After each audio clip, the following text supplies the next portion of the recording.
This is the Dan Le Batard Show with the Stugotz podcast. Today on the show, we have Kenyon Martin. Talk to him about funny things that happened during his career. Men in Blazers. Wyatt Cenac. We're also endeavoring to get a hold of David Wells to just talk to him about being hungover and drinking too much and then throwing, was it a no-hitter or a perfect game? Perfect game. Boomer. In the first hour of our show, Chris Cody said one of the dumbest things ever said on this show. That's saying a lot. He thought that a starter pistol had actual bullets in it, and then when told absolutely not, he said, well, it shoots something, doesn't it? I thought it was like smoke, maybe some flares. Shoot something. Not my best moment. Okay. No. Guillermo, put it on the poll. Is Fat Chris dumb for thinking that the starter pistol in a track meet shot bullets? That's it. But speaking of dumb, you should have seen the thing that Stugotz got mad at during the break. It's crazy to me. The things that he gets mad about are nuts. First of all, during the local hour, he was mad at Derek Jeter for playfully telling a kid who was wearing a Dodger cap and asking for an autograph that he'd get an autograph if he took off the cap. Like Jeter was joking, Stugotz ripped him as if he had said something that was deeply offensive to, America. I'm not so certain Jeter was joking. Do you know that for a fact, that he was joking? It's a terrible thing to do to a little kid. That's it. That's all I'm saying, man. A kid, he doesn't decide. He just puts on a hat in the morning. He goes outside of the baseball game. He wants an autograph from Jeter. Jeter signed the baseball. He doesn't take off the hat. Terrible. Honestly, beggars can't be choosers. Anyone that shows up to that park, you just say thank you. How about that? Exactly. Well, Guillermo's going to show up to that park later. We're going to try and figure out how we're going to do it without giving the Marlins $1 because he is boycotting the Marlins. But the Marlins have a game today at noon, and so we're going to send Guillermo out there to just count fans. We're going to put him on the air and just have him start counting. Like behind us. He's just going to count, and I don't think he's going to get to 1,000. It's going to be a very short segment. I have been told a number of people have texted in saying that there is some sort of, school class trip day to the Marlins Park, and maybe a senior event going on. I'm being serious. Okay, but those don't count. Those don't. We're not counting those. No, we're not counting the people they bus in to pretend that they're getting attendance. Right. We're going to eliminate them. Because this is a 12:10 start on a Thursday afternoon. School's almost over down here, and so this is a day, I know this for a fact, this is a day where a lot of classrooms, teachers will take the entire class of kids to the Marlins game tonight. Well, I was told that wasn't happening yet. We've got Marlins and Dodgers. Somehow they've got the same record, even though the Dodger payroll is close to $200 million. Yeah, it's not summer camp season. What schools are actually taking their kids to Marlins games as a field trip? Not a good look. Teach your kids something. These are our tax dollars at work? Crazy. The thing that Stugotz got mad at during the break, though, Mike, it was amazing to watch because he's barking at his computer because after these games, like James Harden is not much of a quote. James Harden is not interesting. He doesn't say interesting things. The most interesting thing about James Harden is that he somehow always scores even though he looks really slow. Like a texter's writing in here, and he's right. Does anyone else think of Le'Veon Bell when you watch James Harden? Just like Bell, Harden is the only player I've ever seen that goes dramatically slower than any player ever has and uses it as a technique the same way that Kareem would use a skyhook. It's really confusing to watch. Paul Pierce did some of that. A little bit, yeah. But what Stugotz got mad at, Mike, I'm not making this up. So these guys, after games, they have to say something. They have to explain it. Rockets Warriors are going to come down to who hits those threes. Mm-hmm. And the Warriors are better at it than the Rockets are. And the reason the Rockets can put doubt there is only because can they do what they did last night 4 times in 7 games? Because they can beat anyone under those circumstances, but Golden State is the only team in the history of the sport, I think, that could beat them even if they're playing that way. Right. That Golden State, even if Houston plays the way it did last night, Golden State is capable of getting the game that still beats them. Steph Curry's been awful in this series so far, and they're just attacking him on defense twice as much as anyone did during the regular season. They've gone after him more than anyone else. 43 times they've gone after just Steph Curry, going specifically at trying to find the hole in the Warriors defense, a defense that's very good. Yeah, but so what you're saying, the Rockets have to do what they did last night, which is 52% from the field, right around 40% from three. They need to do that 4 times. And even if they do it 4 times, there's a time where Golden State could match them and just outscore but we've known all season that this is going to come down. The way Houston's playing is this is going to come down. Can Houston 4 times in 7 games play that game? Right. Play that one, because that's the only one that can beat Golden State. Sure. But Golden State can also. That's why this series is so exciting for me. I want Golden State pushed to the brink. I want to see what they can do in a Game 7 on the road. You saw what they did Game 6 at Oklahoma City against Durant that made Durant come and be with them. You saw what ended OKC's Durant run. Game 6, Klay Thompson taking shots from half court. Now, something that is weird about Golden State is I don't fear them the way that I did 2 or 3 years ago about when they're down 11 with 5 minutes left. I don't know why I don't. My eyes might be lying to me, but my eyes lie to me all the time. It looked yesterday like Houston was playing more team ball. They weren't. They did isolation just as much. They were just doing more of it at the rim and then dishing. But they were playing just as much isolation ball as they did in Game 1. But the difference last night is that P.J. Tucker and Eric Gordon scored more than any Warrior not named Durant. And I think, was there somebody else? There might have been somebody else who scored more than any Warrior that was not named Durant and not named Harden and Paul. Like, I think there was a third guy. Did you say Ariza? I didn't say Ariza. What did he have? He had 19 points last All right, night. so what? The Warriors never played that game. They had 2 guys in double figures? The Warriors had Kevin Durant with 38 and Curry with 16. Yep, that's it. But one of the things that I find interesting about this series is Houston is not going to double Durant. Durant can do that whenever he wants. But you know how many assists Durant has in the series? 1. Really? Well, I know he had 0 last night. Yeah, so, because they're not going to let him. They're not going to double him and let him find Steph Curry or Klay Thompson. The other difference, you pointed out that they're hitting their shots. A lot of people are pointing to the assist numbers, and it was more team basketball from the Rockets last night. No, it was the same basketball. The Rockets were just knocking down their shots. That's why the assist numbers were up. But that's how your eyes lie to you when the shots go in. Yes. They were playing exactly the same type of game in terms of isolation ball. Tucker said after the game, Tucker had 1 point in the first game. Tucker said after the game, we didn't change anything. This is the best offensive rating in the history of the sport during the regular season. Why would we change it? They hit their shots. Golden State was not hitting their shots at the same clip. Klay Thompson wasn't good last night. He was great in Game 1. Wasn't good last night. Nobody but Durant was for the Warriors. The Warriors are doing what Belichick does with tiny white people by throwing Swaggy P out there. They're playing Swaggy P in meaningful minutes.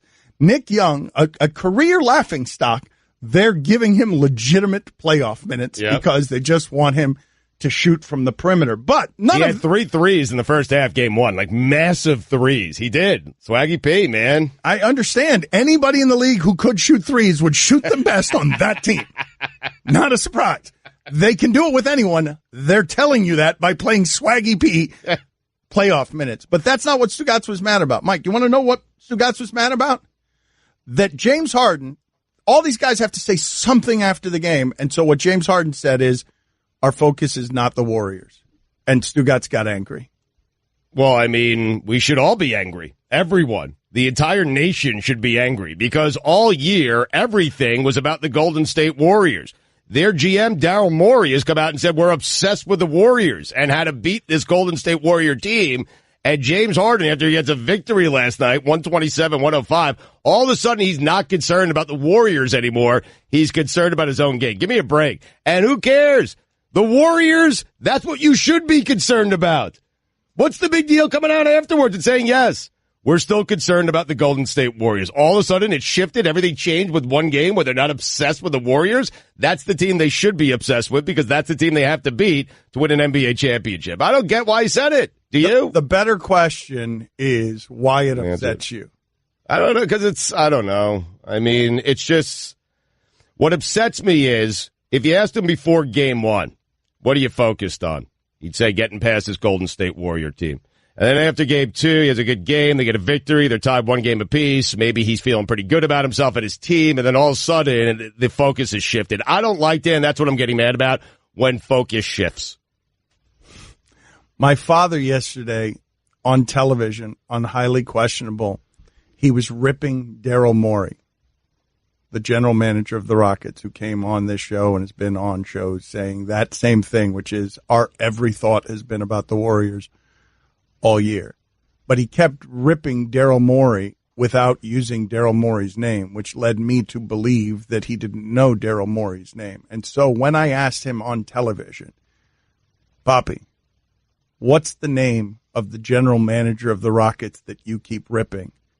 He blurts very confidently, Scott Donaldson. Everyone in the neighborhood knew about Bobby. Bobby, the basketball boy, they called him. Bobby wanted to go pro someday, so he was always out in the driveway shooting hoops. But one day, his mom came out and told him, "Hey, your wife wants you to take out the trash." His mom was visiting, and Bobby was a grown man. He had kind of missed his window. Plus, no one had ever seen him actually make a basket. But on the other hand, Bobby had heard how Geico could save him money on car insurance, so he switched and saved.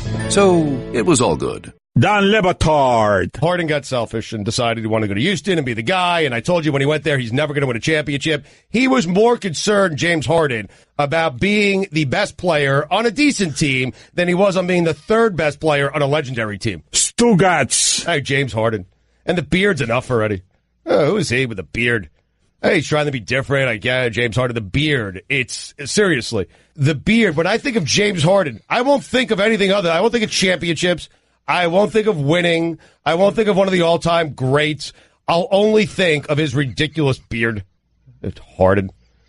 Him and his beard should be ashamed of themselves. This is the Don Le Batard Show with the Stugotz on ESPN Radio. Got a lot to talk about. Stugotz won't look at me because right before the microphones went on, he said, I just don't understand, Dan. You're climbing the mountain. You're this close. You don't want to lose focus. Your focus has to be on the Warriors. Yeah. Like he's still doing that.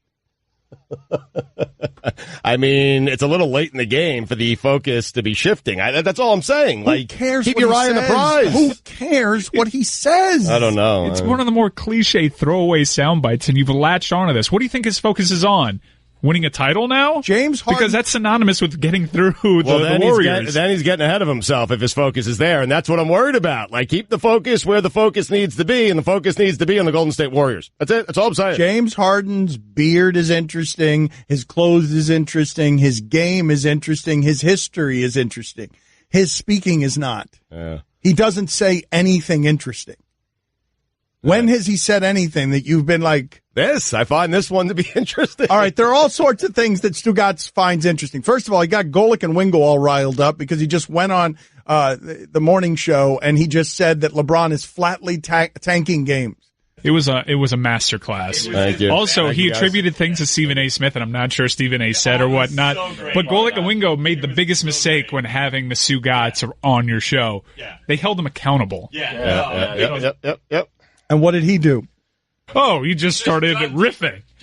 Dug deeper with no facts that he kept attributing to people that were not even positive, actually, they said. Yeah, what's happened here is I'm not credible at all, and so what I need to do is use Stephen A. Smith and things that he has said, or others. It doesn't matter who it is, just as long as they're credible. I use them as an example to support some of my argument. And then I just hope and pray they said the actual things that I said that they said. Yeah, exactly. Or things they haven't said and just say that they said it, and no one's going to... I felt, when I was watching this morning, I felt like I was watching Borat.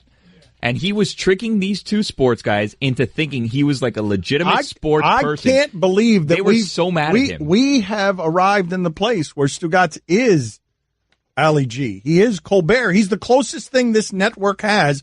People at this network still don't understand that he's a caricature. How is that possible? Yeah, but the genius behind any of Sacha Baron Cohen's characters is it goes in with a plan. Yeah. Like, this is all orchestrated and crafted by a genius. Stugotz is just being Stugotz. Exactly. That's the thing. He's not playing a character. No plan. I know, but that's the best part of him being Colbert and Ali G. It's not clever. It's just him. Like, he's not even certain that he's in on the joke. Like, when he's on with Golic and Wingo, he absolutely believes that a guy who put up 42, 10, and 12 is throwing games. Yeah. My favorite part was actually watching on the simulcast and your face trying to process people actually holding you accountable for something that you're saying. Felt weird. I didn't know what to do. Was I twitching? What happened? Well, Stugotz is weird in a number of different ways, not the least of which is that during the break, he's like, Dan, John Fox came out of the gate swinging. The ESPN gates. First day on the job. Said Bears' biggest challenge, improving Mitchell Trubisky's passing game. How about that? A thing he never would have said a year ago. That's coming out of the ESPN gate swinging, man. That's like, coming. I'm going to be a guy that's going to say stuff. The ESPN budget, that's coming out of it, too. That's why you hired John Fox, because he tells you Trubisky's got to get better. Boom. It's a controversial statement to say as a coach, but you get on this network. The only way to get on this network is to be 2-23 at the end, the way that Herm Edwards was. Comes out of the gate swinging. He really did. Speaking of which, Rick Barry's at it again. This is sound courtesy of Fox Sports Radio. He is fighting with Rob Parker. We delighted in a fight that Stugotz had with Rick Barry. Rick Barry is playing the hits all over sports radio again.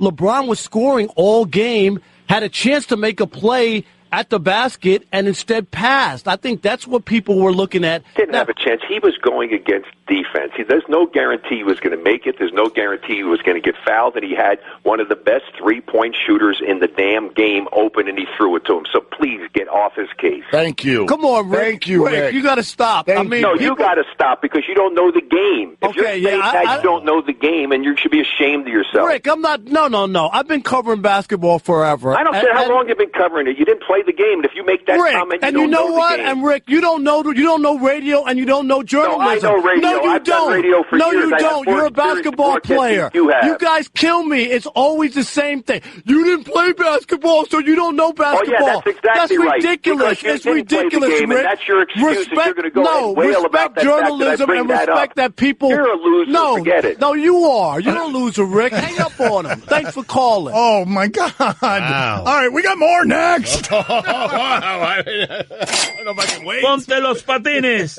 You're a loser. No, you are. Sports Radio.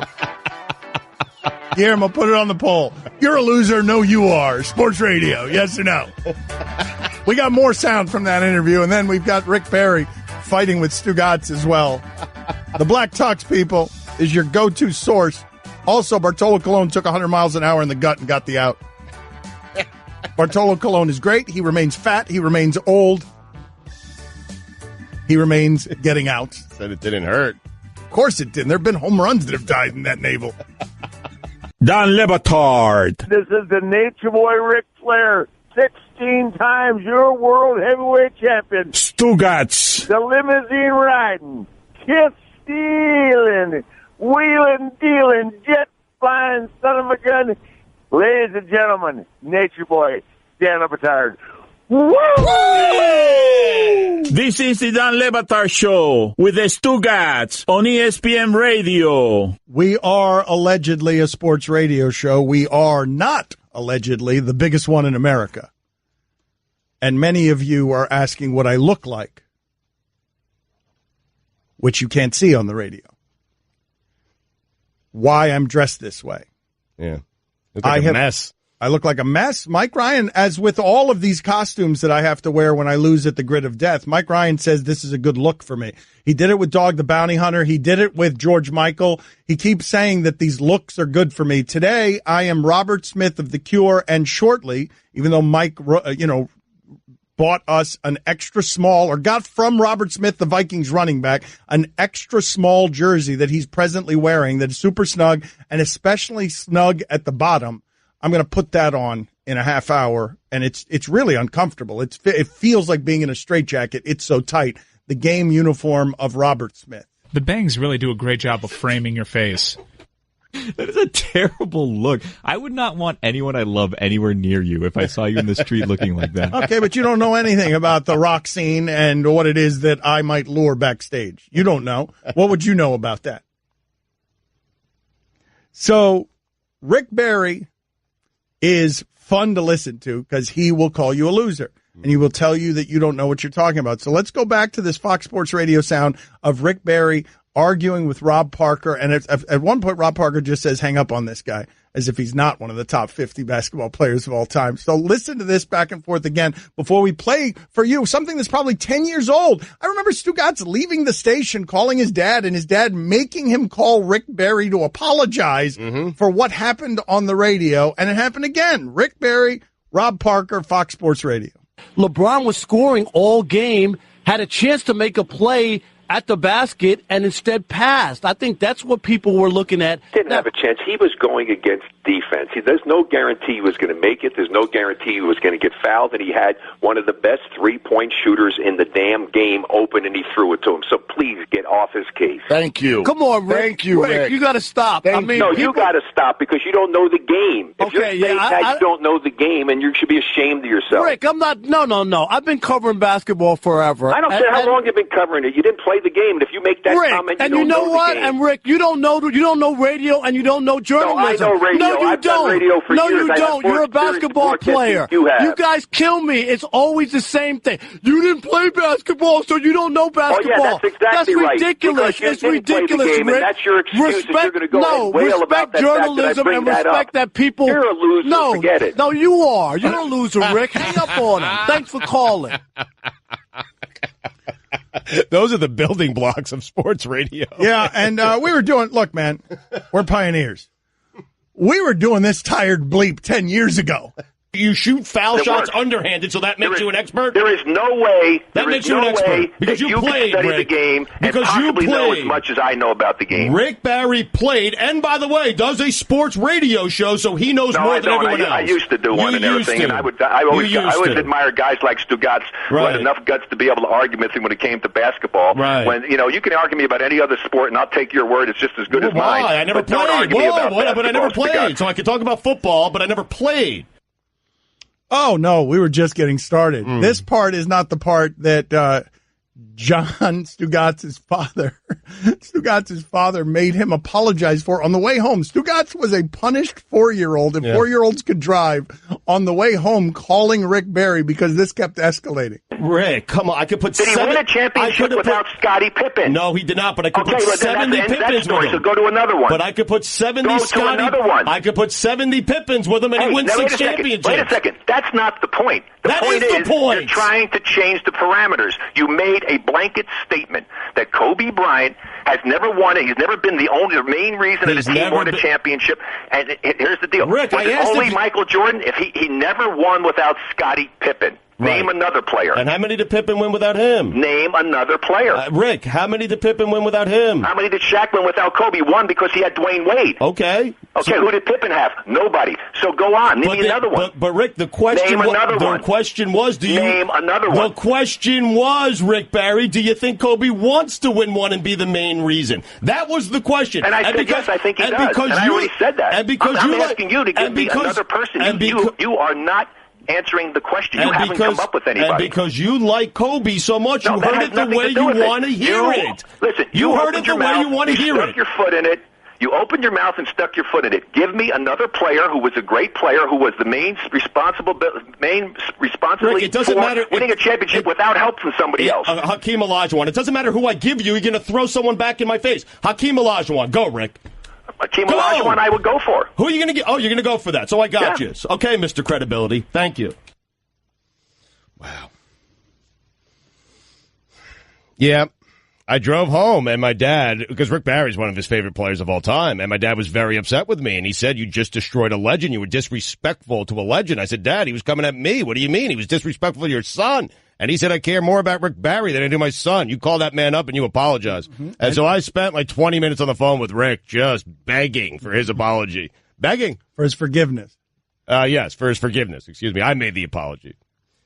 How do you feel listening back to that? Awful. Are you feeling shame? Now that I'm thinking about it, he should have apologized to me. The question was, Rick Barry. That's serious. A little bit rude, right? You were waiting for the emailers and the texters to give you Hakeem Olajuwon. Like I've studied your work for a long time. God. That was before Dirk Nowitzki, or you would have been able to throw Dirk Nowitzki at him too. I mean, it was maybe like 25 seconds, but I'm telling you, it felt like a lifetime. I was waiting for someone to give me a key. I love that so much. See if you guys see the spot here. Let's just listen to that last sound again and examine it so that you guys can hear the way that Stugotz defiantly filibusters while he waits for the texters to give him his argument.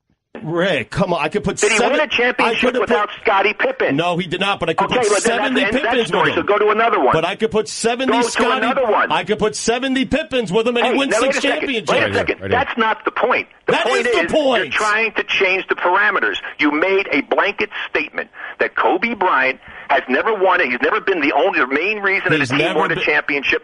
And here's the deal. Rick, was it only Michael Jordan? If he never won without Scottie Pippen. Right. Name another player. And how many did Pippen win without him? Name another player. Rick, how many did Pippen win without him? How many did Shaq win without Kobe? One, because he had Dwayne Wade. Okay. Okay, who did Pippen have? Nobody. So go on. Name me another one. But Rick, the question was, do you name another one? The question was, Rick Barry, do you think Kobe wants to win one and be the main reason? That was the question. And I said yes, I think he does. And I already said that. And because I'm asking you to give me another person. You are not answering the question. You haven't come up with anybody. Because you like Kobe so much, you heard it the way you want to hear it. Listen, you heard it the way you want to hear it. You stuck your foot in it. You opened your mouth and stuck your foot in it. Give me another player who was a great player, who was the main responsibility Rick, it doesn't matter winning a championship without help from somebody else. Hakeem Olajuwon. It doesn't matter. You're going to throw someone back. Blessed relief. Hakeem Olajuwon. Go, Rick. Hakeem Olajuwon, I would go for. Who are you going to get? Oh, you're going to go for that. So I got you. Okay, Mr. Credibility. Thank you. Blessed relief. Don Le Batard. He had a game score of 100. Not many people do that. I think he was like the 12th ever. Stugotz. Cares. So how many wins does he have? How many strikeouts does he have? There it is. Game score. There it is, ladies and gentlemen. Right. The gorilla has made an appearance. You know what a game score is? Cubs 4, Pirates 3. Yes, that's the score of a game. Okay? Game score. Oh, game score. This is the Don Le Batard Show with the Stugotz on ESPN Radio. If you're new to the gathering here, we have no real allegiance to the news of the day, the sports of the day. If sports are slow, we will walk into other areas. We don't talk about any one topic for too long. So Wyatt Cenac is going to join us at 11 o'clock, 10 minutes from now, 11 Eastern. Wyatt Cenac he's got a new show on HBO, comedian, Daily Show. He was on the Daily Show. He's got problem areas now. The executive producers are John Oliver and our friend Ezra Edelman, who isn't Stugotz's friend. I say our friend who did the O.J. Simpson documentary. Right. And so that's the new show on HBO. We'll be talking to him in 10 minutes. Kenyon Martin going to join us at 11:30. Men in Blazers at noon Eastern. And we're trying to find David Wells to talk to him simply about the after party that made him hungover when he threw a perfect game. But last night's Rockets-Warriors game, Stugotz, Chris Paul was fun. It was fun to watch Chris Paul last night. I can't think of a whole lot of players that size in the history of the league that can do some of those things that he was doing last night in terms of just getting into the paint and just destroying, the best defense in the league. Yeah, breaking him down. The handle is pretty amazing. It'd be nice if he would finish once he gets to the rim. But yes, it is very nice watching him right up until he shoots. 6 of 14 last night. It was okay. Needs to be better than that. I'm just saying, when they go on the road to Golden State for 2 games, Chris Paul is going to have to be Chris Paul. He can't be 16 points on 6 of 14 shooting Chris Paul. He's going to need to be great. He has to be. He was pretty good last night, Stugotz. He makes one more shot and you say he's good? 6 of 14, 1 of 5 from 3. It was 16 points. I think the reason the Rockets, it is fun to watch Paul. I'm agreeing with you. It is a delight to watch him. When he's dribbling and shaking and baking, he's making moves and he's getting to the paint and then he shoots. But he's fun to watch. The other guys last night, that's the reason I think they won the game. It was because of Tucker. They were wide open because of what Chris Paul was doing at the center of Golden State's defense. All right. He had 6 assists. I don't know. But I'm telling you, on the P.J. Tucker shots, go look at 6 assists. Go look at which ones were the P.J. Tucker open threes, where P.J. Tucker had 1 point in the first game, and then last night, what did he do? Was he 5 for 6? He was 8 of 9 from the field, 5 of 6 from 3, had 22.7 rebounds. He was fantastic last night. Ariza was really good. He was 7 of 9. Eric Gordon was 8 of 15. They played a really good game. People are surprised by this, though. It's weird. They're surprised. The Rockets should be 1-1 with Golden State, should they not? Yeah. They were great during the regular season, and if you'd asked me what was going to happen in the first 2 games, I would have said 1-1. I want that series to go 7. Don't we all? Don't you want Golden State pushed right to the brink? Yes, I would like to see them in a Game 7, have to win that game on the road. I don't think it's going to get there, but I'd like to see that happen. Yes. I'd like to see LeBron do the same thing. I want to watch those games. I want to watch LeBron. I want to watch greatness pushed. Man, we've talked about this before. If you watch Michael Jordan's Bulls, the amount of desperation when they were down late, what Pippen and Jordan would elevate to in terms of frenzied, crazy defense. The Miami Heat did this. Yes. The Miami Heat won defensively. Miami Heat weren't winning offensively. The Miami Heat were winning defensively because of the frenzy that would end Jeremy Lin's ability to dribble when they felt like it. Wyatt Cenac. He's funny, and he's next. Dan Le Batard. Fake Marty Smith, you're on ESPN Radio. Stugotz. Hey, Benno! It's Marty Party! What are you guys doing? Hey, Stu! Hey, Marty! Yeah. Hey, guys, hey! I just parachuted out of a plane, man, and in Tuscaloosa. Tuscaloosa just got down here. I'm with Nick Saban, man! Yeah, we're about to go bass fishing on some jet skis! Yeah, that's great. This is the Dan Le Batard Show with the Stugotz on ESPN Radio.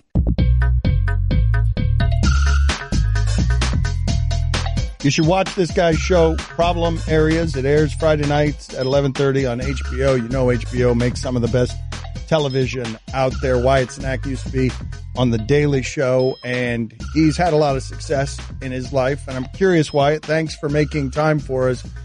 When you told the people who love you that you wanted comedy as a career choice, how did that one go over?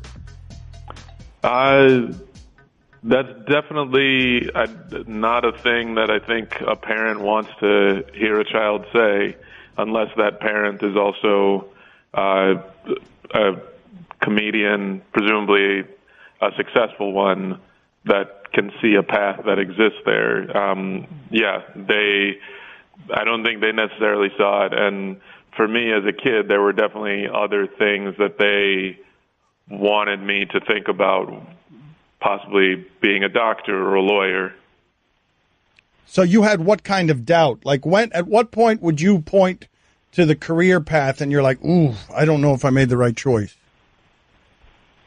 At what point did I say I don't think I made the right? Did you have doubt? Did you ever question it? Yeah. When was the time that you had doubt, or did you not? I think I still have doubt. I still find myself wondering, all right, did I make the right choice, or should I have taken that job at Nations Bank? Really? Oh, yeah. You don't have any doubt? No, none. Zero. Never? No, because I love this. I could question the worth of this. I could think it's a silly enterprise, but I wouldn't do it if I didn't enjoy doing it.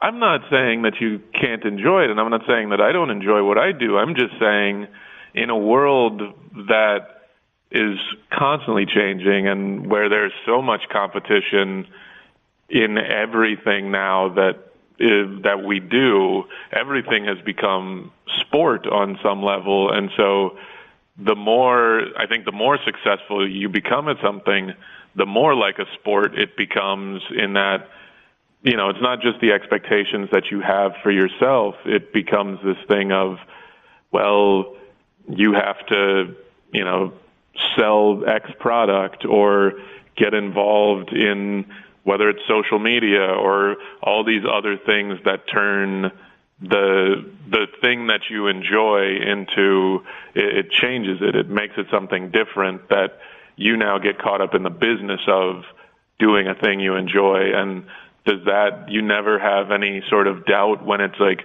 oh, this is more of a business than I thought it was. I thought I was just going to, make jokes or talk on the radio.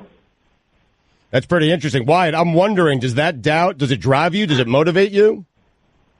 It does. I like the slickness with which you didn't answer my question.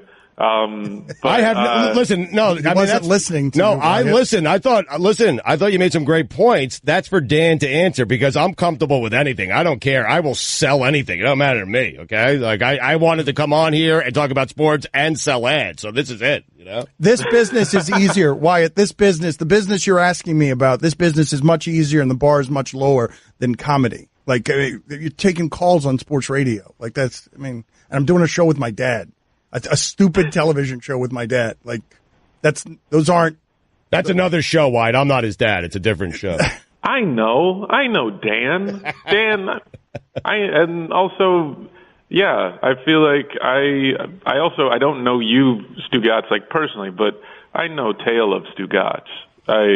You walk into a room, everyone knows, oh, Stugotz is here. Now, how they say that, right. Whether it's, oh, Stugotz is here, or, oh, Stugotz is here, I can't get into the particulars of that. Right. You don't want to get into the details. I often wonder, I got to be honest. Who's a comedian that you look at, Wyatt, and you're like, man, that guy makes it look so easy, or that woman makes it look so easy. That's not that easy. There are a lot of people that I can point to. I mean, I think, you look at somebody like Dave Chappelle, obviously, yeah, there's an effortlessness with which he can command a stage, and looking at a comedian like Jen Kirkman, like her ability to tell a story and in an engaging way, it's enviable. She was one of the first people that I think when she and I were coming up together in LA, and she was somebody that every show, she would get on stage and she could just tell a story in a way that was funny and it was engaging, and it was different than, say, a comedian who just is doing like setup, punchline, and there are tons of setups and punchlines in her jokes, but they tend to be jokes that are taking you on a journey. And I think Chappelle does that really well. I think Chris Rock is amazing at that. There's so many people that I think I can point to that I find myself watching and in awe of, and looking at, for me too, I used to host a stand-up show in Brooklyn, and so I would get to see comedians every week, and there's something that's really exciting about getting to see people go in front of the same stage and draw things out of people, to see Michelle Wolf get on stage and draw something out of an audience in a different way than another comedian like, Jim Gaffigan or Seton Smith could. What did you think of that White House Correspondents' Dinner brouhaha? It felt like it was more about brouhaha than anything else. It seemed like it was just a weird thing to kind of get focused in on what was maybe a slow news day. I feel like from what I've heard Michelle say afterwards, in the room, everyone seemed to be enjoying it, and I think she even mentioned that Sarah Huckabee Sanders came up to her afterwards and thought everything was funny. And so it just feels like there's a very odd thing that's going on right now of, this, like, let's get outraged about something. Okay, we're outraged, and let's have a little outrage experiment. Like, what can our outrage do in this moment? Let's get outraged at this White House Correspondents' Dinner event, and let's see what the effect of that science experiment is. Will we get the White House Correspondents' Dinner canceled forever, or will we ruin a person's career, or, will everyone hold hands and sing Kumbaya? I think we've just gotten caught up in all of these outrage experiments to see how far outrage can take a person or a moment, and what can come out of it without actually, like, let's get to the reality of what's going on. Is that there's a media event where it's a media that feels like they're under attack from an administration that continually seems to be fudging the truth with them or denying them information about stuff. And rather than talk about that, it's let's get mad at this comedian because she made some jokes. Again, Problem Areas airs Friday nights, 11:30 on HBO. Chris Rock, you mentioned him. I remember seeing him and Seinfeld talking, marveling really, at how Bill Cosby used to do it, at the effortlessness. You're saying Chris Rock makes it look effortless. Chris Rock said Bill Cosby made it look effortless. As the whole Bill Cosby thing came down, how did you experience that as a child of the era when Bill Cosby was, the lovable sitcom dad? It was definitely strange because, my grandmother gave me Bill Cosby books when I was a kid, and he was one of those comedians that I looked up to, and when I was starting out, I watched his specials a lot and watched him with the same awe that Rock and Seinfeld talked about him with. I believe that was in the comedian documentary where they were talking about him. But so it was very to sort of hear everything and see everything. It was this strange thing of, oh wow, okay, this person who was somebody that I looked at as a role model from a comedic standpoint isn't that person, isn't a person to be held up in that way. And so that it was strange. It was I've talked, I think right afterwards I found myself thinking about, the amount of interviews I've done to this point where I've said, oh yeah, he was one of my comedy heroes, and now I have to, I can't go back to all those podcasts and interviews and scratch that out. But I think with that, the reality is it's not about me and my feelings on it. It's about, the women who were affected by his actions, and it's about those types of actions trying to create a society where people do not get away with those types of things or even begin to engage in those types of things. We are out of time. Again, Problem Areas. What? Yeah, we're out of time. You talk very slow, Wyatt. What I do? Wyatt, you talk very slow, and it just eats up the time. But I understand that you auditioned for Barack Obama, or you auditioned as Barack Obama on Saturday Night Live. You did not get it. Can I hear 20 seconds of the audition to hear why you didn't get it? You said we had no time. 20 seconds we got left. Well, no, now we've got 15. I know, but now we got 12. I know, and now it's maybe 9? I know, but we've got 8 now. I'm going to say it's 6. I would argue with you and say it's 6. Argue with me in the last 4 seconds as Barack Obama. I don't have your story's half off. You've got some fake news there. I didn't actually audition for SNL. All right, very good. All right, we time. We'll talk to you next time. Again, watch his show, Problem Areas. You tried to protect me there. Thank you. I appreciate it. I should have taken the joke down to 1 second. My bad. Thank you, Wyatt. No, thank you guys.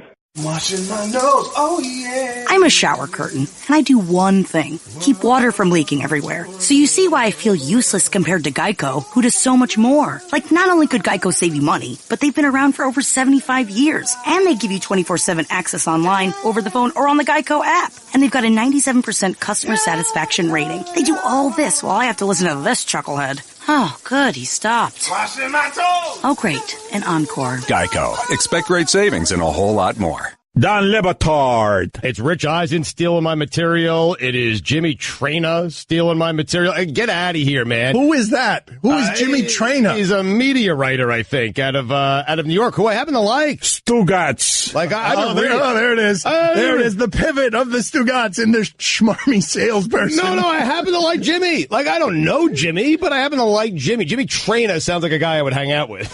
It does.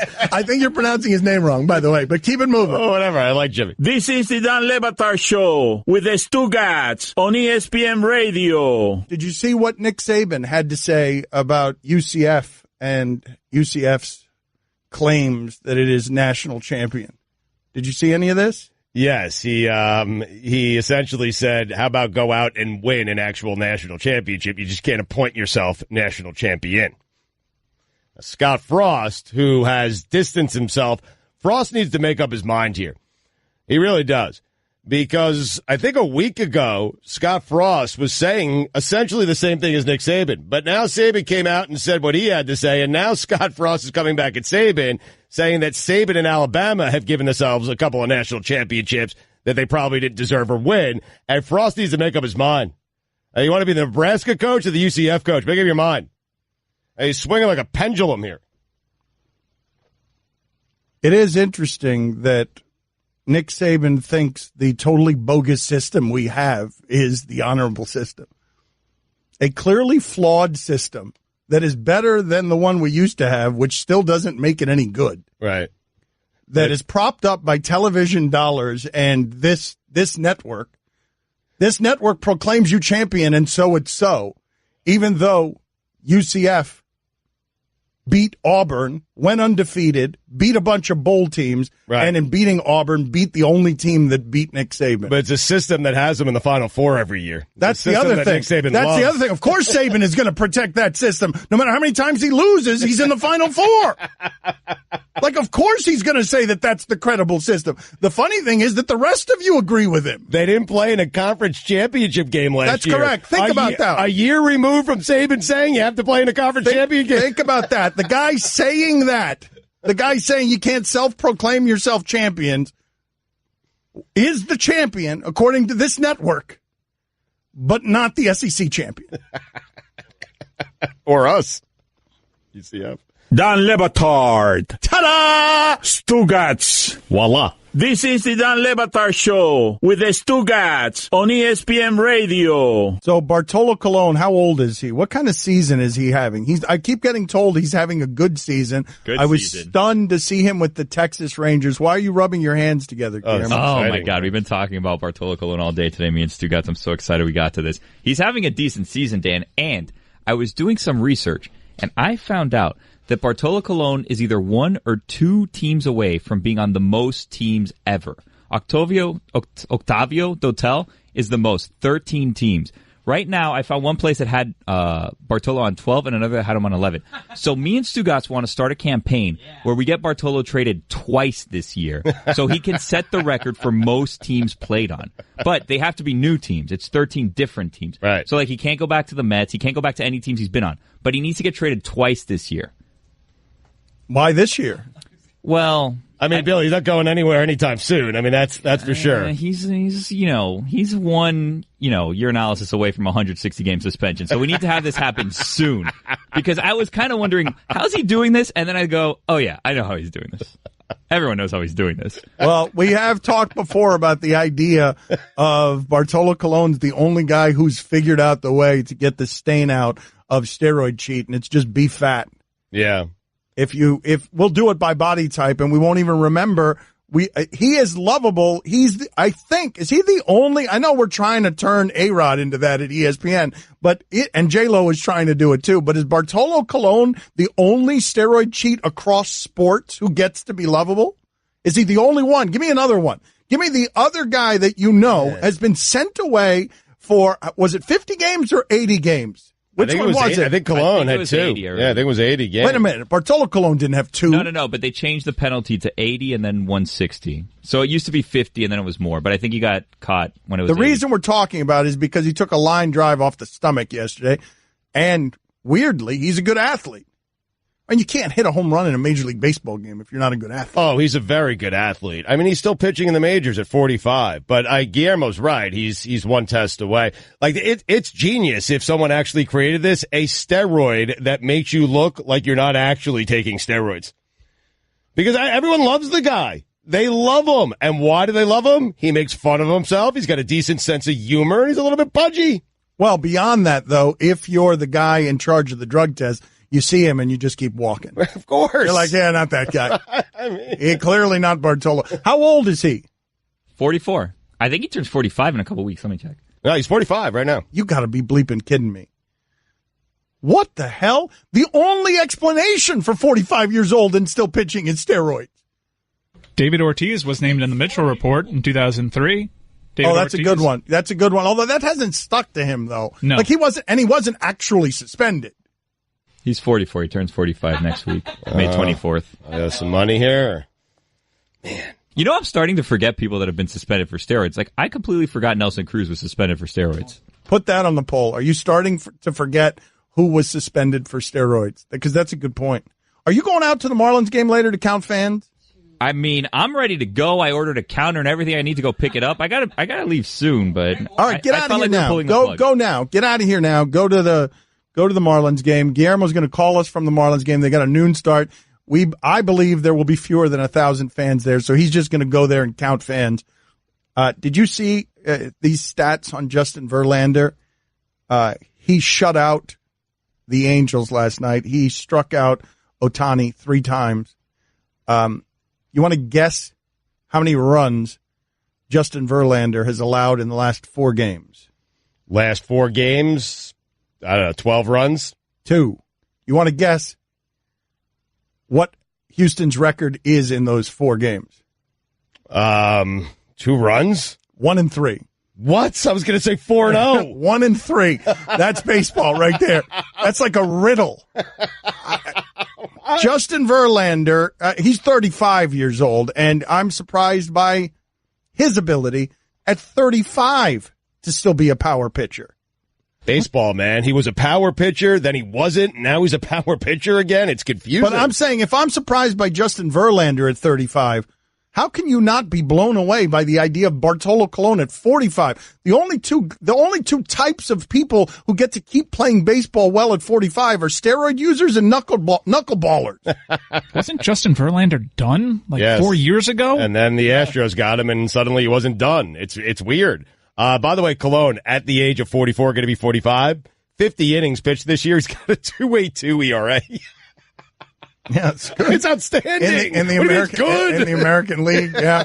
Oh, my God. Verlander's ERA with Houston is 1.06. Whoa. You know what Trout is batting against him? Got 1 win. You know what Mike Trout is batting against Justin Verlander? What?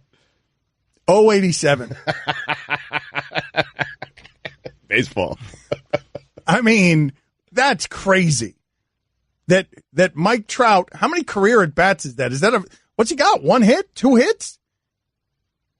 I mean, I'm puzzled as to how he's getting enough at bats considering Justin Verlander's mowing everybody down and he's only getting 3 opportunities. So what? 1 hit out of what's 0.87? How is this possible? Wait a second, it's baseball. I'm doing the thing again where I forget. Yeah, baseball. The Cologne thing is crazy, though. The idea that this guy at 45 years old would be bouncing around the sport and still eating innings and whatever's in your clubhouse buffet is crazy. He's 2 for 24 against Verlander, Mike Trout is. 2 homers, though. All or nothing. That's baseball right now. That right there is baseball. Of course it's 2 homers. What are the Raptors doing? I don't know. You see what they tweeted out yesterday? That's what I'm talking about. Okay. They're congratulating Dwayne Casey. Congratulations, Coach, on Coach of the Year. I feel like, because a lot of people are upset with them, and I feel like it's just a guy who's being, or a lady who's being genuine, who's their social media director, who, loved Dwayne Casey. Dwayne Casey, by all accounts, a very, very good, kind, caring man. Loved that person so much that when they sent out NBA Coach of the Year finalists, that person congratulated Coach, said, hey, way to go, Coach. Congratulations, Coach. And that it was just an innocent mistake. But I understand why people would take it the wrong way because it's a terrible look. Chris, can you put it on the poll, please? The Toronto Raptors tweet. Is it? And I want all of these words in there. What Stugotz said, a marketing person who really loved Dwayne Casey and thinks that he is a kind and gentle person and loves him so much that wanted to remember him and just made an innocent mistake, or Canada. That's it. Splash. They're very nice there. So they fire you and then they congratulate you a couple days later and you're Coach of the Year. The NBA tweeted out, just so we could be completely accurate. I don't know why I chose this story. The 3 finalists for NBA Coach of the Year, Dwayne Casey, Quinn Snyder, Brad Stevens. The Raptors responded, congrats, Coach. Funny. Don Le Batard. Carlos Boozer went on highly questionable. If you're not familiar with this, it's basically shoe polish on the head. If you're balding or you got spots there, I used to use on television a can of hair. Stugotz. You just sprinkle like a can of hair in a spot, and it would just cover up. It's like gray spackle. This is the Don Le Batard Show with the Stugotz on ESPN Radio. So, Stugotz, yesterday in this Warriors-Rockets game, the two-time MVP is being attacked by the Rockets. In this series, I think it's now, how many isolation plays is it where they're just going at Steph Curry? It was an average of 11 per game, right. And in the last couple of games, it's now 43, where they're attacking him, where they're just finding him in isolation on defense, and he's not making his pull-up threes. He is a great pull-up three shooter, over 40%. Well, that's the problem. He's giving you nothing. By his own admission, by the way, he said you got to play better. But he's giving you nothing defensively, and it's countered by he's not hitting his threes. If he's hitting his threes, maybe you could stomach it, but he's not hitting them. It's not just that he's not hitting his threes. It's that he's 3 for 18 outside of 6 feet. I know. He's not hitting anything. It's crazy. I wonder if it's the injuries. He has kind of gotten worse on the defensive end every year since the LeBron versus Steph thing was a real discussion, and when that ceased being a real discussion on the defensive end, he's sort of slacked. He has battled through injuries, although that's not different than a lot of Steph Curry seasons. It's weird how bad he's gotten on the defensive end, especially when he's on an island guarding somebody. He seems to get like the injury thing a lot, meaning people will say, hey, Steph, he's injured. That's not the real Steph. And listen, it's not. Like, we know how great Steph Curry can be, but it seems like every postseason we're talking about him being injured. I mean, he's got ankle problems, and he's coming off time. He's coming off time where he hasn't played. I know, but these ankle problems, chronic. They go back since the start of his career, really. So at what point do you stop using that as a sort of crutch and just say, that's Steph Curry. That's what he has to play through. He's got to play through bad ankles. That's who he is. I mean, Chris Paul's been playing through terrible knees. Does he even have a meniscus? I just don't know. Never mind. First of all, we don't make excuses for many athletes that way.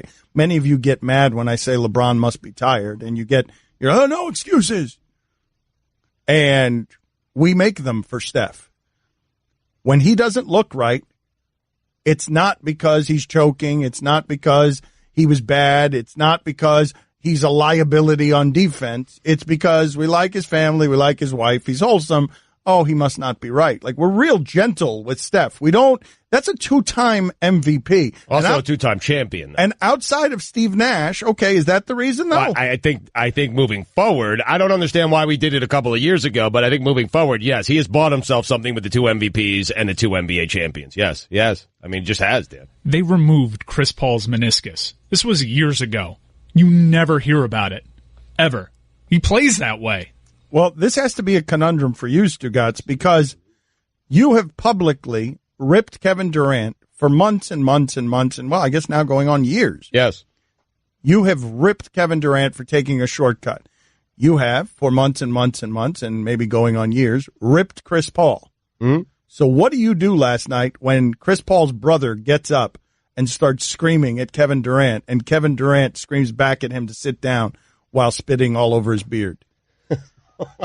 What do you do? Like, fair question. Where is your rooting interest when you've got 2 guys there? I've already set the parameters and I've set the rules on Kevin Durant. So it doesn't matter. Like, if you're asking, I'm rooting for Durant to win this series right now because I've already told people, and I've told Kevin Durant this, by the way, that it doesn't matter what he does as a Golden State Warrior. In my personal record book, there are no championships for him. Okay. You haven't told him that. You've said it on the radio. I said it on Twitter, too. Now, he talked to me through Incarcerated Bob, and that's how we communicated. We went a little back and forth, me and KD, through Incarcerated Bob. He would not talk to me directly. And in Stugotz's defense, you have no idea how many burner accounts Kevin Durant's actually reached out to Stugotz directly on. All right. I mean, I was basically saying the easy path. He came back at me. He was critical that I never go out to the mall to buy shoes, that the shoes are just delivered to my front door. To which I had to explain to KD, that ain't me, man. I ain't buying the shoes. That's my wife. I mean, she's buying all the Zappos boxes. And so we had a little back and forth through Incarcerated Bob. Well, back and forth.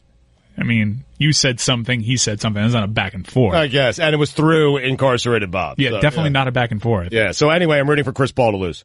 Because KD's already been established. I don't want Chris Paul to do anything great. Like, I need Chris Paul. This is big for me. I need Chris Paul to not make it to the NBA Finals. I do. I need it. The book needs it. How's that coming?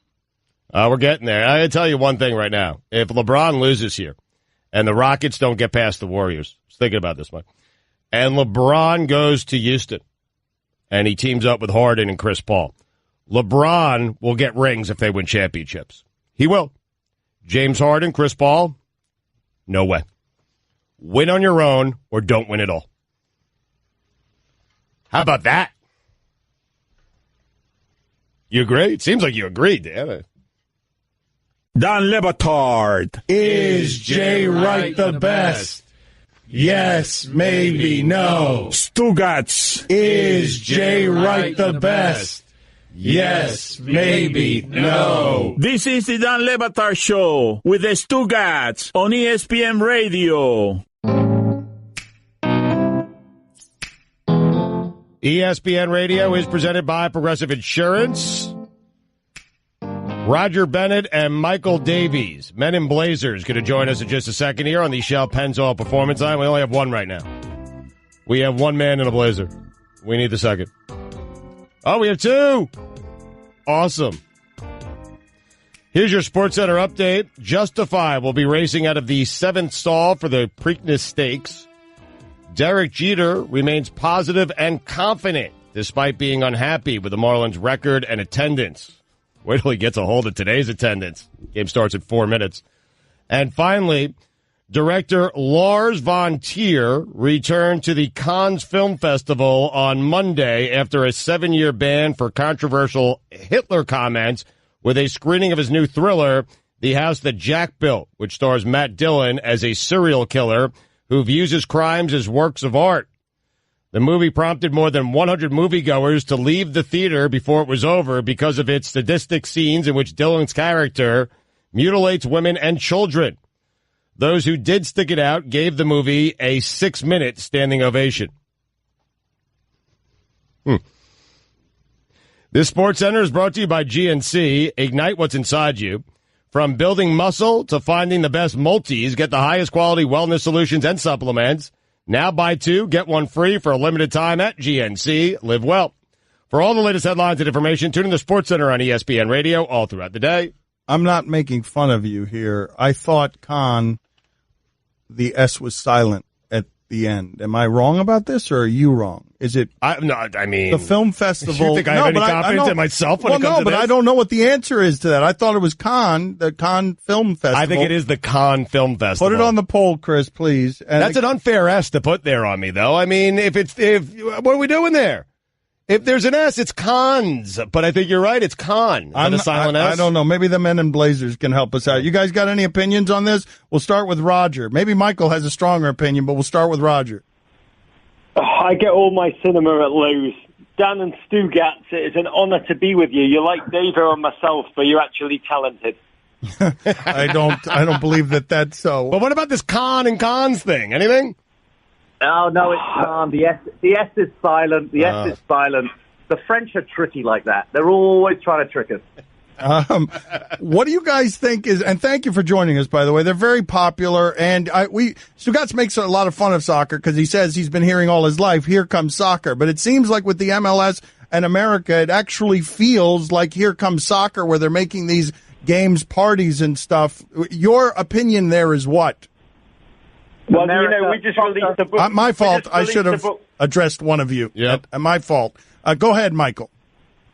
Soccer is America's sport of the future, as it has been since 1972. Stugotz is completely right.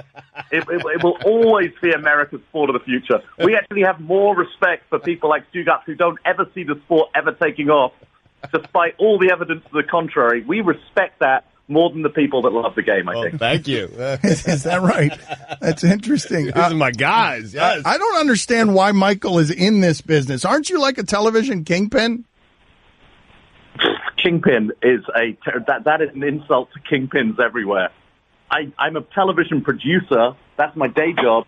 But frankly, which of us does not enjoy sport more than our day job? But how many Emmys have you won? 5. How many have you won? I haven't won any, so that doesn't. Oh. I mean, he wasn't insulting you. Aren't you like? Don't you have television businesses? Yes, I do, but I prefer football. I love football. All codes of football: Gaelic football, Aussie rules football, association football, the NFL. I like sports a lot. I do it all. So, can you give us an idea again? Men in Blazers with us. It's Roger Bennett. And Michael, and it's Michael Davies, and or is it Davey? The French are tricky that way. I like it. Are you guys? Let me address one of you, Roger. Are you a fan of the Zlatan the way we're a fan of the Zlatan? If you're not a fan of Zlatan, you're not a fan of life. Zlatan is like Babe Ruth pointing at the bleachers and then hitting a home run. Apart from he hits that home run in Swedish. We've just written a book called the Encyclopedia Blazotanica, which is a love letter to the game we love, football, in the country we love, America. And Zlatan, this is a secret that we've not really talked about, and our publisher freaked out a little bit that we made it public. Zlatan is actually the ghostwriter of our book. We did not write a word, but he's so prolific, he can score goals from downtown on a football field where even Steph Curry could not hit a basketball shot from. And he's had time off the field to write every single word of our book, Encyclopedia Blazotanica. That's how prolific he is, guys. Michael, who is the most arrogant athlete in the sport? Oh, in the sport of soccer? Oh, arrogant, probably Cristiano Ronaldo. You know, as Roger always says about Cristiano, he only scores goals and is only brilliant at soccer so that he can whip his shirt off in celebration and show everyone his abs and pecs. That is his sole motivation for being brilliant at football. So probably Cristiano Ronaldo. But what makes football, what makes association football, soccer, so great is these men are mostly insane. These are young men with way too much time on their hands. They're insane. They're not wearing helmets. We see their personalities. We see their lives. We see their insanity play out on an almost daily basis throughout the entire year because the season never ends. Michael, you're a Chelsea supporter, right? I enjoy Chelsea Football Club and England, yes. So do you know about this mega yacht that Roman Abramovich has? Do you know details about it that you can share with us? I may or may not have actually been on that mega yacht and may have signed documents which mean that I cannot disclose or not disclose what I may or may not have seen. No way. There are documents. There are documents. He won't let you. I mean, all right. Can you answer questions just like with a grunt or something where you're not revealing the information? I can't promise it, but I'm willing to hear the questions and try and deal with them in an entertaining fashion. All right. True or false, multiple helicopters can land there? 1 grunt for true, 2 grunts for false. Ooh, very good. That was 1 grunt. We got you. No, we'll keep doing it this way. Did you see the submarine? I did not. I did not see the submarine. There may or may not. So that's 2 grunts? 2 grunts. 2 grunts. How about the seats that come from the skin of sperm whales? I don't know about that. Look, all I can tell you, the tender. I thought I was on the mega yacht when I got on the tender took you from the harbour to the mega yacht. I thought that was the mega yacht, and when the tender pulled up to the mega yacht, I was like, I just was not prepared for it. But wait, how did that is so great. Can you talk about the details that have you arriving at the non-disclosure agreement? Like, why are you there? I was there because I happened to be vacationing in the same general vicinity as the owner of my favorite football team. In fact, I dedicate the book, Encyclopedia Blazotanica, to 2 people, to my mother, my dearly departed mother, and Roman Abramovich, because they both changed my life enormously. You know, when Roman bought Chelsea Football Club, we were a sort of a fashionable but not very good, somewhat violent football club in West London. And when the Russian billionaire, multi-billionaire, oligarch Roman bought the club, it sort of changed everything. So when I found myself in the same place as him on vacation, and a friend of mine happened to be staying on the boat. I was then invited to the boat. It was the evening of my life, without any doubt. Nice. Once you've sat on a seat that's made of sperm whale, you will never sit on any other kind of seat again, guys. I'm sure you can understand that. Well, help me understand. I love how this guy talks about not being a television kingpin while having the money to get on this yacht. Now, Roger, have you been on it? On the yacht? Yes. I live on it. Okay. I'm the cabin boy, like on Love, like Julie, the cruise director on the Love Boat. I run social activities. Well, help me out here because you guys Social director. You guys have genuine chemistry. Roger, can you just ask Michael some questions about his evening on this yacht that aren't going to get him in trouble with his non-disclosure agreement? You know, in life, as you understand... One at a time! Have you two never worked together before? And that was directed to Roger. I got to be honest, Michael. I made that clear. As you guys understand, the great nights of your life, they happen almost unexpectedly. And when you go on Roman Abramovich's yacht, it's like New Year's Eve. Ultimately, it's truly for amateurs. There's been greater nights that Davo has had with a six-pack of Budweiser, a bottle of Jägermeister, and our fans just tying one on. As the World Cup is about to happen, gentlemen. I'm sure your nipples are tingling in the same way as ours are. We are about to go across this country, America, the country we love, doing a live show every night. Those nights, ultimately, are the nights of joy when the real action goes down. Michael, have you had, you've done a lot of television. Have you had as much fun doing anything as you have doing Men in Blazers? No. I mean, look, I love my job. We are really fortunate people to work in broadcasting. Like, none of this is really work. It's not real work. But to work in sports broadcasting and then to actually be paid to watch and talk about the sport you love and to do it with one of your best mates, it's like, what's better than that? It's amazing. Do you guys fight much? We had one major fight. It's actually written about in our book. We actually drew a mat. We drew a mat and we drew a mat. Rog was walking past the hotel where the fight took place and the manager ran out to tell him to come back in so that he could have happy memories in the place where it happened. But what were you fighting about? What are some of the details? There's a Chelsea striker who I believed was a very poor player. Davo, God love him, is an emotionally driven fan. And by my telling Davo this guy was awful, and he turned out to be awful, that doesn't mean I was right, and I would never reopen a wound that led to fist fight. But it led to us having a fist fight in a bar over the only thing ultimately that is worth fighting about, which is sports. Michael, that actually wasn't what that fight was about, but that was actually reminded me that we actually had two fights because that was another fight. All right, well, who won that fight? Who won that fight? Well, when I say fight, it never came to blows. Oh, okay. We just used it. It was a knife fight, guys.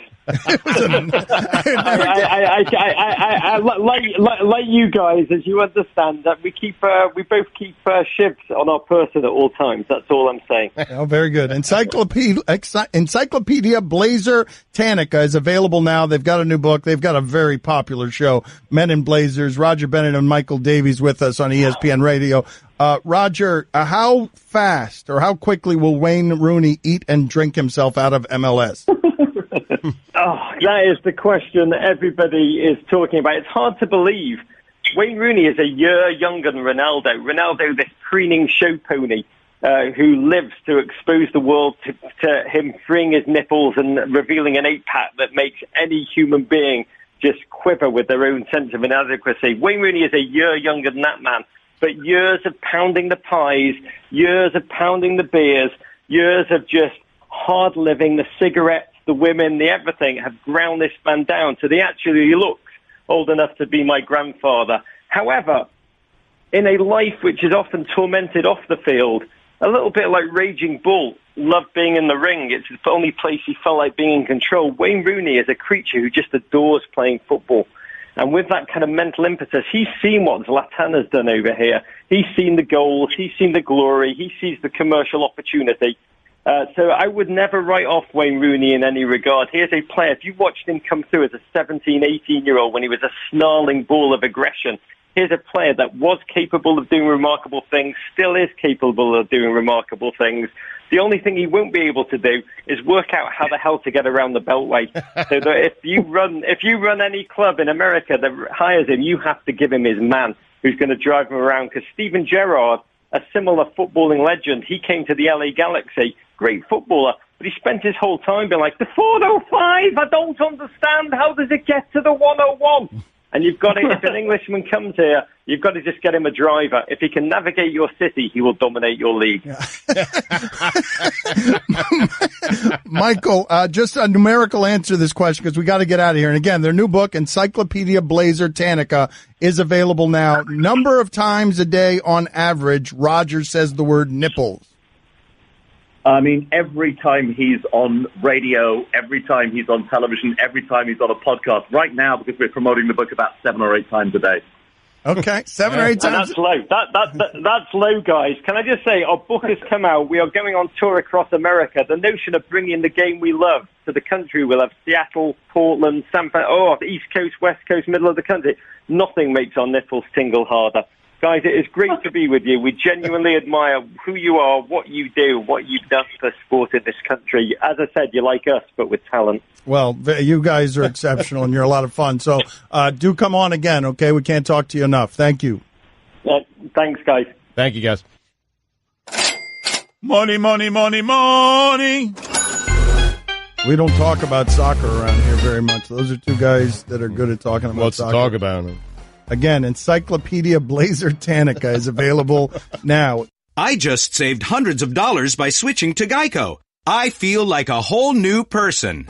Disclaimer, you will not become a whole new person. This is impossible. You might be able to join a gym or diet program, buy a new wardrobe, get hair implants, but your DNA and physical form will remain the same. Geico waives any and all liability if you attempt to become a new person, except a cyborg. If you choose to become a half-human, half-cybernetic organism with lasers for eyes, the Geico legal team would be cool with that, because, quote, laser eyes are pretty sweet. Pew, pew, pew, end quote. Geico. 15 minutes could save you 15% or more.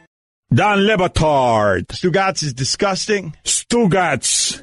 Yep. This is the Dan Le Batard Show with the Stugotz on ESPN Radio. If you do not care about soccer or football, those guys have a way of helping you care about it if you want to follow them. They've got a massive following because they have fun around the games. I wish the analysis of last night's Rockets-Warriors game would feel and sound a little more like that across our network. Because those guys have a lot of fun. Speaking of which, Billy Gill used to love the Marlins, and he's had his heart broken by them. And so he has said he will not give the Marlins a single dollar until they start trying in a way that he understands. We have sent Billy Gill out to the stadium because the Marlins have a noon game against the Dodgers. The Dodgers and Marlins have the same record. That game, I don't believe, will draw 1,000 fans. Derek Jeter is on the record here yesterday saying he's very disappointed with the record and the attendance. And the record and the attendance are not a surprise. His disappointment is, because how could you not have seen this coming? So Billy Gill is at the stadium right now. We have sent them out there to count fans for a noon game on a Thursday. And Billy, what can you report back to us?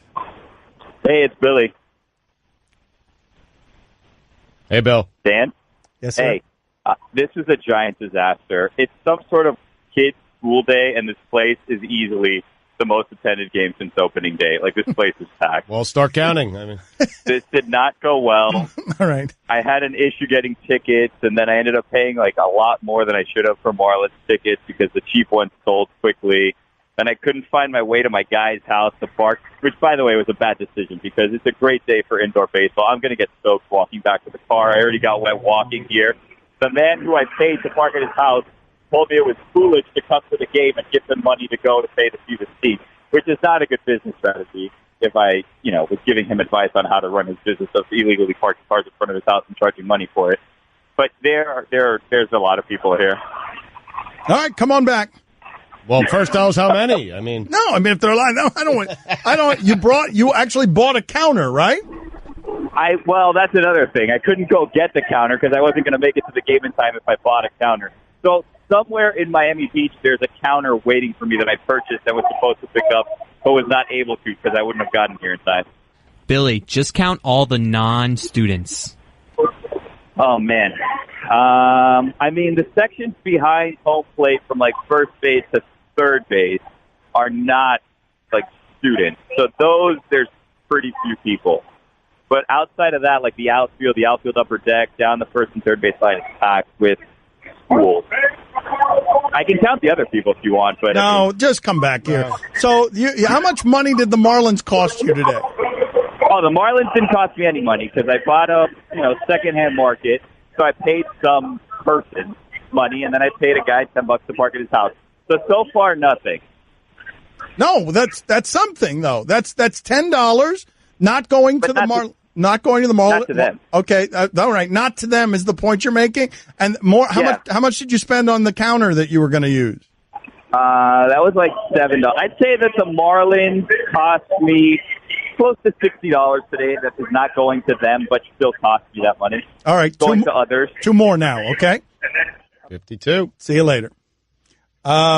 David Wells pitched a perfect game hungover. We'll talk to him about it next. Don Le Batard. Man, you have no journalistic responsibility. Stugotz. Yep, and I love it. This is the Don Le Batard Show with the Stugotz on ESPN Radio. David Wells will be hosting the Perfect Game 20th anniversary celebration at Sony Hall in New York. If you want more information, visit perfect33foundation.org. It is something that might be more famous for the details before the perfect game than the actual perfect game. So Wells was a notorious partier. He had a great deal of fun. Yeah, growing up in New York, I'll tell you, and I'm a Mets fan, but just one of the all-time great characters in sports. Everyone loved David Wells. Yeah, and he loved having a good time. So David joins us now on ESPN Radio. Thank you for doing so. Can you tell us about what you're going to be doing at this anniversary celebration other than drinking?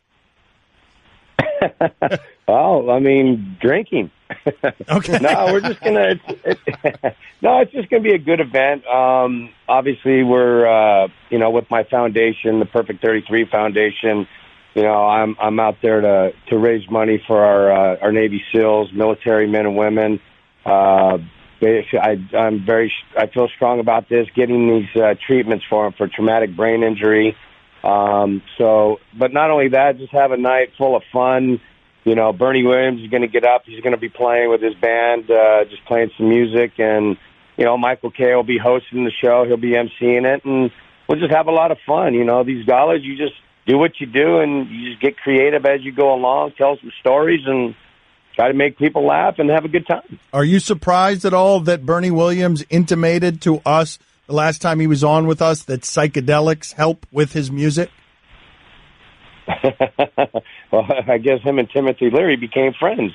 Yeah, I didn't know that. I was a bit shocked to hear Bernie Williams say that because Bernie Williams never says things like that. That's your department. No, Bernie. It depends. Maybe he's spiritual in certain ways, but no, Bernie is.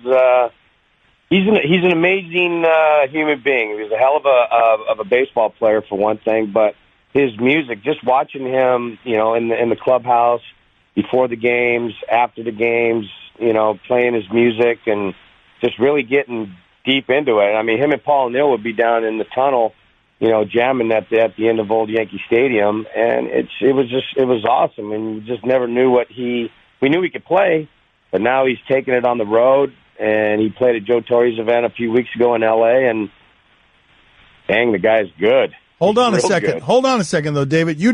When would they be? Paul O'Neill and Bernie Williams would be doing what in Yankee Stadium? Jamming down in there was a room down the hallway, and Paul O'Neill would be playing drums, Bernie would be playing guitar. They just get a jam session going all the time. It was awesome. I could so see Paul O'Neill playing the drums. You can? Oh, yes. And he's got like a headband on. Like Loverboy, I think of Paul O'Neill as a little more rigid than that. I don't think of Paul O'Neill that way. No, he's an incredible drummer as well. Man's talented. Oh, very good. Who is the teammate that could drink David Wells under the table? Oh, there was a lot of guys that could do that. But, on the 98 team, we were just moderation. I would take it a little bit further, but, not all the time. People, perceive me to be this wild and crazy guy. I just pick my spots. We all do. You just pick your spots, and sometimes you shouldn't do it at certain times, and I happen to do it at a time I shouldn't have happened, and then this perfect game happened. So it was pretty. I mean, I'm not gonna shy away from it. Hell no. David Wells will be hosting tonight the Perfect Game 20th anniversary celebration at Sony Hall in New York. For more information, visit perfect33foundation.org. David, what do you remember, if anything, from the night before your perfect game or the morning of your perfect game? I remember the night before. It was, I just went for just a social hour, just hang out with Lauren Michaels, at Saturday Night Live. And then, Marcy Klein, she kind of coaxed me into going to the after party, hanging out. And I'm like, well, I got to pitch tomorrow. And it's like, Dennis Rodman had a really good game when he came to an after party. And so I'm like, I'm not Dennis Rodman. I'm far from it. And so I went, and one thing led to another. And I think it was Jimmy Fallon and I were looking at each other about 5:30 in the morning. Said, we got to go, dude. We got to go. The sun's coming up. And, knowing that I had to pitch, I was just like, oh, boy, if I don't do my job today, I have hell to pay. So let's answer some questions here. How many hours did David Wells sleep that night? Probably about 2.5. How many? Maybe. How many drinks did David Wells have that night? No recollection. Okay, very good. So, and who were the people you were hanging out with? How was it that you were having, what was the SNL after party like? They're fun. I've been to quite a few of them, and they're just fun. Sometimes some are better than others. It just depends on, the night and what's going on and how the vibe is. And that night the vibe was pretty good. So, I think Horatio Sands, Seth Meyers, Will Forte, I think Fred Armisen, pretty much the whole cast that was there. So we just, one thing led to another. Some guys stayed longer than others, and Jimmy and I just happened to be, and I think Lauren Michaels we were the last ones to leave, I believe. So it was, but like I said, it was a long night. So tell us, we just kept going. Tell us how you felt after the 2.5 hours of sleep. You get up, you have to go to the ballpark. How are you doing? Let me ask you a question. How would you feel drinking all night and getting 2.5, 3 hours of sleep? Yes, terrible. Terrible. Yes. It's terrible. So you go. I loaded up with coffee. I was a coffee drinking fool for the next 2-3 hours. And so, and drinking a lot of water, just trying to hydrate and all that. I just did one of the stupidest things you could possibly do, is go out the night before and get trashed. And it was, it was something that, am I proud of it? Not really, but it was to accomplish something like that, yeah, it was cool. But, it's just one of those things that I shouldn't have done, and it happened, and then look what happened. So it's like, I can't really say, I know I did a stupid thing, but on a reoccurrence, no, that would be the wrong thing to do. When I do it, I try to avoid all employees. All my coworkers, I try to avoid everyone. I don't want to make eye contact with anyone. Did you walk into work just hiding from... No, Gary Sheffield used to arrive at spring training, being out all night, and he would just go find the mouthwash. Take us... Right. No, he would. I know. So David Wells gets to Yankee Stadium this day, and you think you're going to pitch how? You can't think you're going to pitch well, do you? No, you don't expect anything. You just better hope that you keep the team in the ball game and you at least do your job, because if you don't, I don't care how much mouthwash you put in your throat. It comes out, the alcohol comes out of your pores, so you stink. So it's just like, I was avoiding. I'm just like you. I avoided everybody. I stayed in the back room. We had a masseuse at the time, so I just said, work on my legs, get my legs loose, so I can at least be somewhat human out there and just not just a big blah. So that's what I did. Somebody knew, though. I avoided all contact. Yeah, you had to have a really close friend of the team. Did anyone? Someone knew. Did right? O'Neill sidle up next to you and go Wells, Christ almighty? I didn't give anybody that opportunity. Okay. All right, you were just hiding from everybody. And then perfect game. Basically, I was in the massage room and in the bathroom. So, well, how many times did you go to the bathroom? You said you were hydrating a lot. Give us a number of times during his perfect game that David Wells ended up running to the bathroom, and did it happen while you were on the mound? Is that why you threw the perfect game? Because you had to go to the bathroom. You had to get back in the dugout.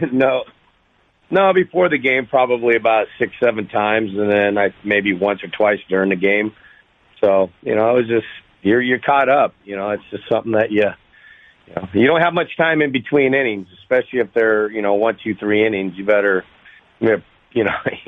zip it up and let's go. Yeah, I mean, you should be proud of this, man. It might be the greatest feat in the history of sports. You really should. I don't like this whole apologizing. Yeah. Stugotz is so right about this. Yes. David, I would like for you to own this a little more. Stop apologizing for it and say, that's right. I got out there. I partied all night on Saturday Night Live, and I threw what? What was it? Was it the 13th perfect game in Major League history? It was the 15th perfect game in Major League history. Oh, no, I'm owning up to it. Don't get me wrong. I said it was a stupid thing to do. I'm not apologizing. I just said it was a stupid thing to do. 20 years later, you're still coming on the air talking about it, 20 years later, yeah, you got to congratulations. Did it ever not work, David? Yeah. When was the give us the time that you got shelled? The time that you went in, smelling like liquor and you gave up 7 runs in the first. I don't think that ever happened. David, thank you for being on with us. Again, Perfect Game 20th anniversary celebration, Sony Hall, New York, perfect33foundation.org. That sounded like you waking up that morning. Thank you, David. We appreciate it. Dan Le Batard. La, la, la, la.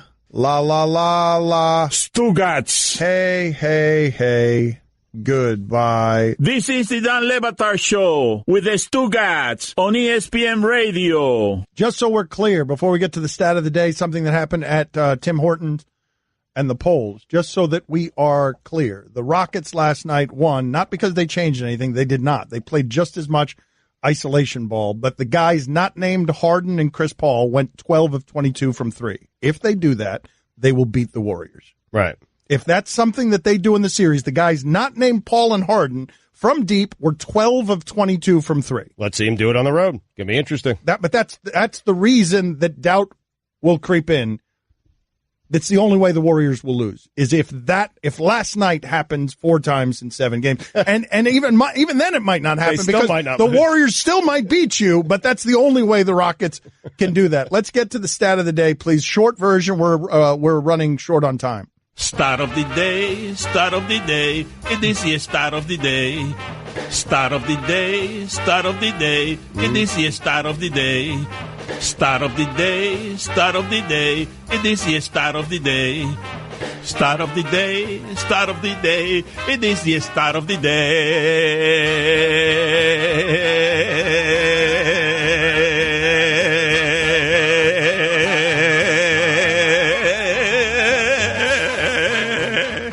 Dan, the combined annual contracts of Dak Prescott, David Johnson, Todd Gurley, Odell Beckham Jr., Josh Gordon, Tyreek Hill, Stephon Diggs, Michael Thomas, Brandon Cooks, Aaron Donald, Khalil Mack, Marcus Peters, Jason Verrett, Marshawn Lattimore, Landon Collins. Those combined salaries are less than what Matt Ryan will make this year.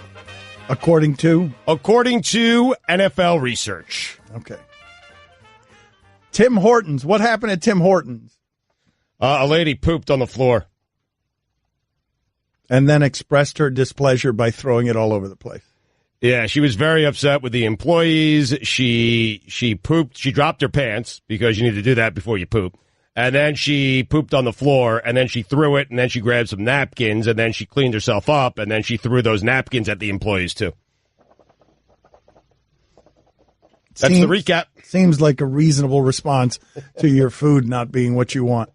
At Le Batard Show on the polls, what do we have here today, Stugotz, on the polls? What we have here today, Dan, is did you know that the NFL's dirty secret is that the players don't like to get dressed on game day? I had no idea about that. The shoulder pads are annoying. None of them like putting the shoulder pads on. You have completely opened my eyes. 69% of the audience said no. Nice. Is the boss the guy who makes the rules? 76% of the audience said yes. Rule maker. Is Fat Chris dumb for thinking the starter pistol at track meet shoots real bullets? If they're so safe, why do they point them up in the air? Listen, it's a fair point.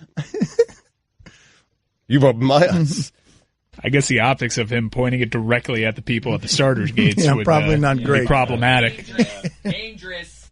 89% of the audience said Chris is dumb.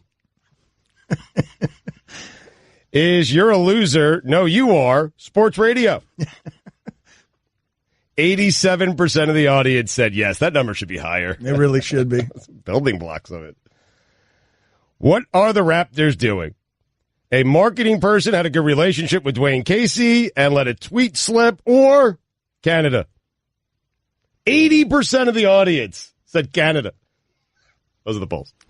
You guys did not write that question the way that I asked you to write that question, which was enormously long-winded explanation for why it is that the Raptors tweeted out, "Congratulations, coach," to someone they fired a few days ago, which is amazing. It really is amazing. It's Canada.